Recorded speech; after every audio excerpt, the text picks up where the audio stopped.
రాష్ట్రంలో కాంగ్రెస్ అధికారంలోకి వచ్చింది. టెండర్లలో గోల్మాల్ మొదలైపోయింది. గతంలో అధికారంలో ఉన్న బీఆర్ఎస్ టెండర్లలో ఇదే గోల్మాల్ చేసి లక్షలాది కోట్లు అవినీతి సంపాదించింది అని ఆరోపణలు గుప్పిస్తూ ప్రజల నమ్మకాన్ని చూరకున్న కాంగ్రెస్ పార్టీ ఈరోజు వారి నోటి వద్ద ఉన్న కూడు లాక్కునేలా టెండర్లలో కుంభకోణానికి శ్రీకారం చుట్టింది.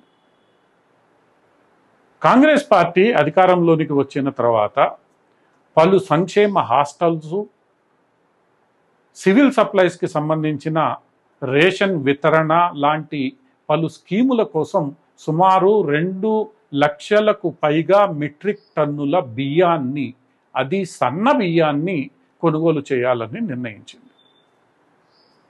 2.2 లక్షలకు పైగా మెట్రిక్ టన్నులు ఉన్న బియ్యాన్ని విలువగా ఉన్న బియ్యాన్ని కొనుగోలు చేయాలి అనుకున్నప్పుడు గ్లోబల్ టెండర్లు పిలవాలి. ఆ గ్లోబల్ టెండర్లకు కాంగ్రెస్ పార్టీ శ్రీకారం చుట్టింది.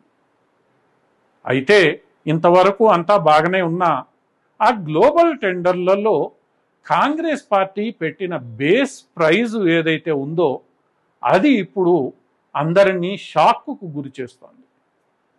57 రూపాయలు కిలో లెక్కన ఇది మినిమం ప్రైస్.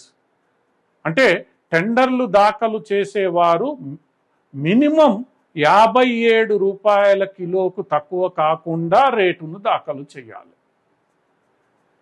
అంటే గవర్నమెంటు ఖచ్చితంగా 57 రూపాయలకు తక్కువ కాకుండా బియ్యాన్ని మిల్లర్ల నుండి కొనుగోలు చేస్తుంది. ఇది దీని యొక్క సారాంశం.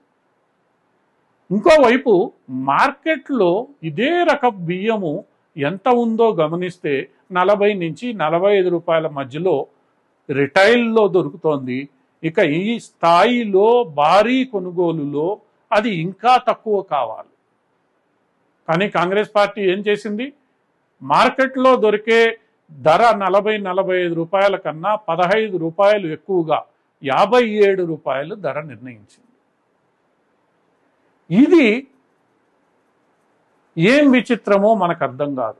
ప్రభుత్వాలు ఎంతసేపు ధరలను స్థిరీకరించి తగ్గించే ప్రయత్నం చేయాలి, ప్రజలు మోసగింపబడకుండా చూడాలి. బియ్యం ధర నానాటికి పెరిగిపోతుందని వినియోగదారులు ఒకవైపు గగ్గోలు పెడుతుంటే, తమకు ధరే అందట్లేదని రైతాంగం విలవిల్లాడుతుంటే, ఈరోజు కాంగ్రెస్ ప్రభుత్వం 57 రూపాయల కిలోకి బియ్యాన్ని ఎవరి నుంచి కొంటోంది? రైతాంగం నుంచి కాదు, కంపెనీల నుండి. ఈ కంపెనీలు తక్కువ ధరకు రైతుల నుంచి కొంటాయి, ప్రాసెస్ చేస్తాయి, మార్కెట్ ధర కన్నా 15 రూపాయలు ఎక్కువ ధరకు ప్రభుత్వానికి అమ్ముతున్నాయి. అంటే ఈ మొత్తం వ్యవహారంలో అధిక మొత్తంలో ప్రభుత్వం చెల్లిస్తున్న మొత్తం అంటే రూపాయలు ఎక్కడికి పోతున్నాయనేదే ఇప్పుడు ప్రతిపక్షాలు లేవనెత్తుతున్న ఆరోపణ. ప్రభుత్వమే 57 రూపాయలు కిలో రేటును సెట్ చేస్తే రిటైల్ దుకాణదారులు దీన్ని ఆసరాగా తీసుకుని 70 రూపాయల కిలో బియ్యాన్ని చేసేస్తారు. ఇదే జరిగేది. మరి ఇంత తెలివి లేకుండా కాంగ్రెస్ ప్రభుత్వం ఎలా వ్యవహరించింది అన్న అంశం అర్థం కాని విషయం. ప్రతిపక్షాలు ఇప్పటికే ఈ అంశంపై తీవ్ర విమర్శలు చేస్తుంటే ప్రభుత్వం మాత్రం ఇంకా ఏమీ జరగలేదు, ఇది కేవలం ప్రారంభం మాత్రమే అని సన్నాయి నొక్కులు నొక్కుతోంది.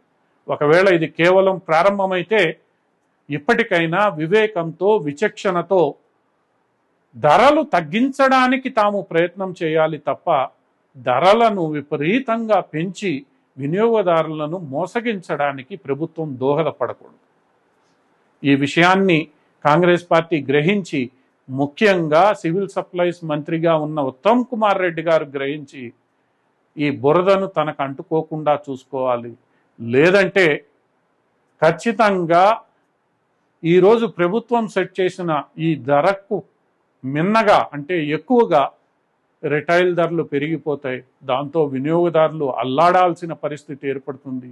బియ్యం కొనాలి అంటే భయపడే పరిస్థితి తలెత్తుతుంది. ఈ పరిస్థితి రాకుండా కాంగ్రెస్ ప్రభుత్వం జాగ్రత్త వహించాలి.